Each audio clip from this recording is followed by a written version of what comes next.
Pascal Praud accuse Edoui Plenel de ne pas être journaliste. Oui, oui, vous avez bien entendu, je vais même le répéter, le présentateur de CNews accuse le fondateur de Mediapart de ne pas être journaliste. C'était dans l'heure des pros ce matin, je vous laisse écouter. Par exemple, Monsieur Plenel, il a fait sa carrière uniquement, il n'est pas journaliste, il a fait sa carrière uniquement en récupérant des PV qu'on lui donnait. Mais n'empêche que le site de Donc, Mediapart est très très bon sur le plan de l'investigation. Mais il n'est pas bon, pardonnez-moi, il n'est pas bon sur le plan de l'investigation. On lui donne des PV. On lui donne des PV. Si Pascal Praud s'attaque à Edoui Plenel, c'est parce que le premier critique la couverture médiatique du second concernant l'affaire Émile. Mais en plateau, Philippe Bilger, ancien magistrat, a tenu à saluer le travail de la rédaction de Mediapart. Regardez Pascal, si vous aviez parfois, il y a des faux documents. Si vous comme dans l'affaire Sarkozy. Non, pas du tout. C'est un faux document.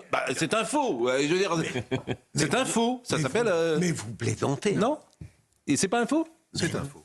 Bon, c'est Vincent. Écoutez, même la justice l'a dit. Oui. Alors là, de quel document parle Pascal Praud dans l'affaire Sarkozy et Kadhafi? En 2012, lors des révélations de Mediapart, le site d'investigation dévoile une note issue des archives des services secrets libyens, datée du 10 décembre 2006. Dans celle-ci, on peut y lire que la Libye a choisi d'appuyer la campagne électorale de Nicolas Sarkozy à la présidentielle de 2007, et ce pour un montant de 50 millions d'euros. Après la publication de cet article, Nicolas Sarkozy avait porté plainte pour faux et usage de faux, saisi par l'ancien chef de l'État et son ancien ministre Brice Hortefeux.